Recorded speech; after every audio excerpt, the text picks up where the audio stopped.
नमस्कार दोस्तों। इस वीडियो में संस्कृत के ऐसे 100 क्वेश्चन को लाया हूँ जो कि आपके आने वाले बोर्ड एग्जाम हो या फाइनल बोर्ड एग्जाम हो या सेंटअप एग्जाम, यहाँ से भर भर के प्रश्न बहुत सारे पूछ जाएंगे। तो वीडियो को पूरा देखिएगा। 100 ऑब्जेक्टिव क्वेश्चन लाया हूँ।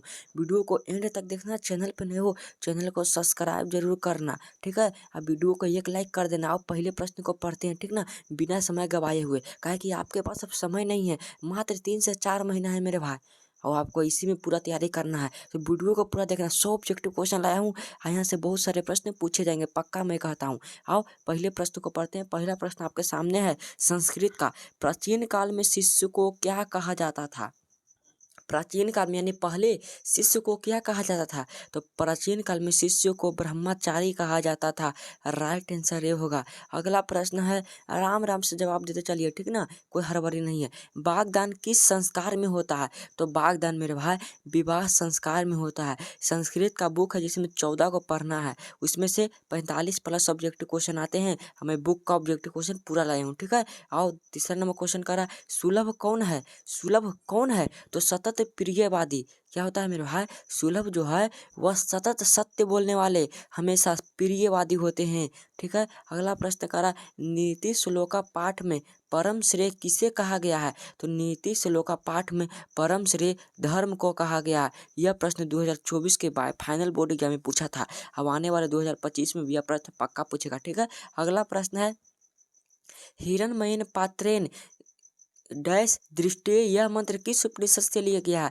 तो हिरण्मयीन पात्रेन मुंडकोपनिषद से लिया गया है। और राइट आंसर बी होगा। मंगलम पाठ का रचयिता कौन है? कमेंट बॉक्स में बताओ मेरे भाई, मैं इंतजार करता हूँ। स्वामी दयानंद के लिए कौन सा पर्व उद्योग सिद्ध हुआ? तो स्वामी दयानंद के लिए जो शिवरात्रि का पर्व था वह बोलो तो लाइफ चेंजिंग पर्व था। लाइफ चेंजिंग बहुत ही महत्वपूर्ण पर्व उनके लिए माना जाता है। अगला प्रश्न कर रहा है, रामयानिनी तीर्थयानी किम सजंती, रामनीय तीर्थ क्या उत्पन्न कर रहे हैं? माने रामनीय तीर्थ क्या उत्पन्न कर रहे हैं? तो 7 का राइट आंसर हो जाएगा रति को, ठीक है। या अगला प्रश्न है, कथम मरात्मके त्वयि विश्वासः किसकी उक्ति है? तो कथम मरात्मके त्वयि विश्वासः, यह मेरे भाई पथिक की उक्ति है, ठीक है। आप नीति श्लोक का पाठ पढ़े होंगे, उसमें पथिक और बाघ का कहानी बहुत भयंकर है। भवन्तः महवे नमस्करोमि किसका कथन है?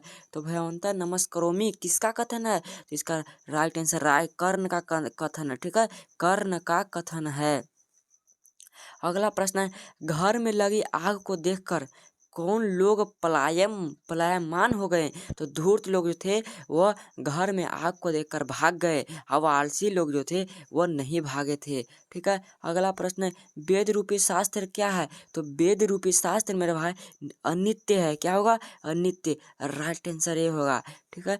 अगला प्रश्न है, चरक और सुश्रुत ने किस शास्त्र का प्रवर्तन किया? तो चरक और सुश्रुत ने हमारे आयुर्वेद शास्त्र का प्रवर्तन किया। राइट आंसर ये हो जाएगा, ठीक है। अगला प्रश्न है, बृहद संहिता के रचनाकार कौन है? तो बृहद संहिता के रचनाकार है मेरे भाई आर्यभट्ट, ठीक है। बी आंसर सही होगा। राजशेखर का प्रमुख काव्य ग्रंथ कौन सा है? तो राजशेखर का प्रमुख काव्य ग्रंथ काव्य मीमांसा है, ठीक है मेरे भाई। राइट आंसर बी हो जाएगा।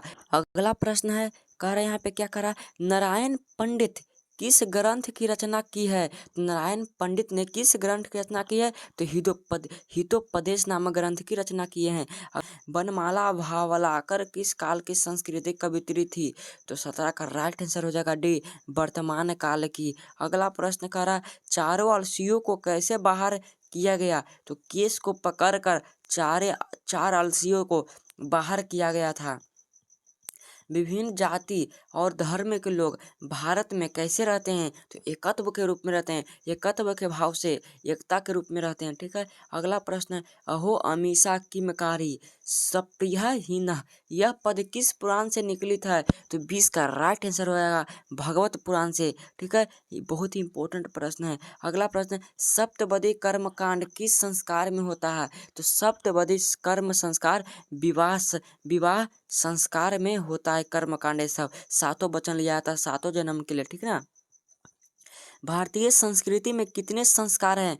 तो भारतीय संस्कृति में जो है बिल्कुल से इम्पोर्टेंट प्रश्न है। तो भारतीय संस्कृति में 16 संस्कार हैं। राइट आंसर सी हो जाएगा। विनय किसका नाश करता है? तो विनय आकृति का नाश करता है। ठीक है, विनय आकृति का नाश कर देता है। उत्तम शांति क्या है? उत्तम शांति मेरे भाई यह संस्कार में कहा गया, नीति श्लोक का पाठ में उत्तम शांति क्षमा है। क्षमा कर देने से बहुत ही उत्तम शांति मिलती है। शत्रुता को कौन बढ़ाता है? तो शत्रुता को बढ़ाने वाला काम करता है स्वार्थ। ठीक है ना, स्वार्थी मत बनो। छोटा से भी छोटा और बड़ा से भी बड़ा क्या है? तो वह आत्मा है। राइट आंसर सी हो जाएगा। अगला प्रश्न है, कह रहा है कि नदियाँ समुद्र में कैसे मिलती है? तो अपने नाम और रूप को छोड़कर, अपने नाम और रूप को छोड़कर नदियाँ समुद्र में मिल जाती है। लक्ष्मी किसके पास जाती है? तो लक्ष्मी जो मेरे भाई जो परिश्रमी होता है, अकर्मण्य नहीं। वाल्मीकि रामायण से कौन सा पाठ संकलित है? वाल्मीकि रामायण से कौन सा पाठ संकलित है? तो वह है मंदाकिनी वर्णम। ठीक है, अगला प्रश्न, भारत महिमा पाठ के कवि कौन है? तो भारत महिमा पाठ के कवि है मेरे भाई महर्षि वेदव्यास। ठीक है, राइट आंसर डी सी हो जाएगा। अगला प्रश्न, मिथिला का मंत्री कौन था? तो मिथिला का मंत्री का नाम था वीरेश्वर। राइट आंसर सी हो जाएगा।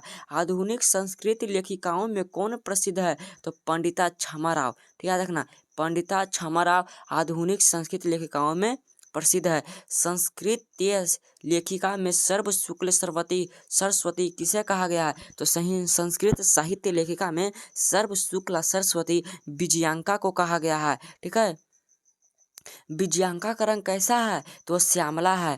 भारत की शोभा से कौन प्रसन्न होते हैं? तो भारत की शोभा से यहाँ पे ईश्वर भी प्रसन्न हो जाते हैं।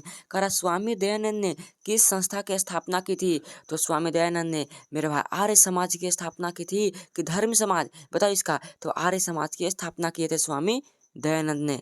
कर्मवीर कौन था? तो कर्मवीर राम प्रवेश राम था। राइट आंसर ये हो जाएगा। लक्ष्मी किसका वर्णन करती है? लक्ष्मी किसका वर्णन करती है? तो लक्ष्मी उद्योग पुरुष का, उद्योगी पुरुषों का वर्णन करती है। व्याघ्र पथिक कथा किस ग्रंथ से उद्धत है? तो व्याघ्र पथिक कथा है जो हमारे हितोपदेश नामक ग्रंथ से उद्धत है।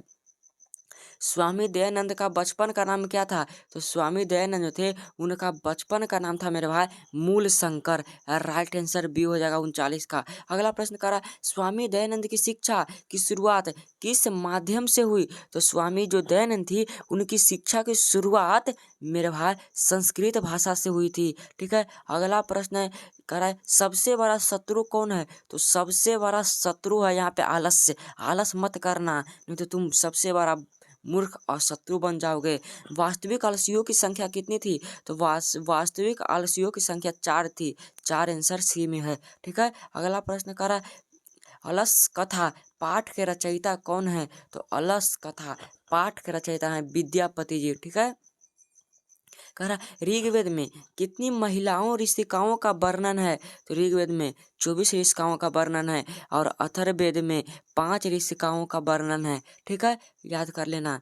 डीएवी विद्यालय की स्थापना किसने की? तो डीएवी नामक विद्यालय की स्थापना स्वामी दयानंद ने किए थे, यानी स्वामी दयानंद के अनुयायियों ने किए थे। ठीक है, तदा प्लस एव की संधि विच्छेद होगी।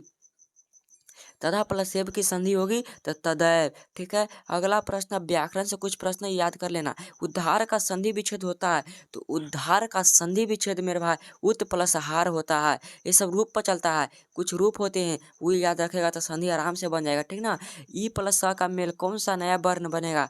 ई प्लस अ से कौन सा वर्ण बनेगा? तो 48 का राइट आंसर यह बनेगा। ठीक है, यह वो के बाद व, ये सब प्रश्न याद कर लेना। महा प्लस उदय किस संधि का उदाहरण है? तो महोदय। किस है? महा प्लस उदय तो महोदय हो जाएगा, स्वर संधि का उदाहरण है। वृद्ध का प्राकृतिक प्रत्यय क्या होता है? तो वृद्ध का प्राकृतिक प्रत्यय पूछेगा तो इसका प्रत्यय वृद्ध प्लस अक्त हो जाता है। ठीक है, नदिया किस विभक्ति का रूप है? तो नदिया जो मेरे भाई यह तृतीय विभक्ति का रूप है। अगला प्रश्न है, अस्मद सर्वनाम शब्द की षष्ठी विभक्ति है? तो अस्मद सर्वनाम शब्द की षष्ठी विभक्ति पूछेगा तो अस्काम होगा, अस्माकम। नदीसु गंगा पवित्रमस्ति वाक्य में रेखांकित पद में कौन सी विभक्ति है? यहाँ पे गंगा लगा देते हैं। गंगा में कौन सी विभक्ति है? तो 53 का राइट आंसर सप्तमी विभक्ति है। भवामी किस धातु का रूप है? तो भवामी जो है वह किस धातु का रूप है? तो भू धातु का रूप है, भू प्लस आमी। जही किस लकार का रूप है? तो जही है वह लोट लकार का रूप है। राइट आंसर सी हो जाएगा। अगला प्रश्न करा सह व्याघ्रात भी बी भेती रेखांकित पद में किस लकार का है? तो व्याघ्रात या लट लकार का उदाहरण होगा। ठीक है। अगला प्रश्न करा पानी पादम किस समास का उदाहरण है? पानी पादम किस समास का उदाहरण है? तो वह है मेरे पास द्वंद्व स्वाद का।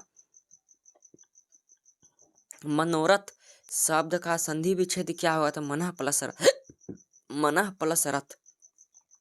यथा शक्ति का विग्रह करें तो यथा अनिक्रमयति। 59 का राइट आंसर बी हो जाएगा। अब अगला प्रश्न है कर तत्पुरुष समास का एक उदाहरण लिखें। तो तत्पुरुष समास निम्न में कौन है? तो यह राजपुरुष। तो 60 क्वेश्चन करा दिया। वीडियो अच्छा लगा 1 लाख जरूर करना। चैनल को प्लीज भाई सब्सक्राइब कर लो। मिलती है इस तरह के अगले वीडियो में। जय हिंद, वंदे मातरम।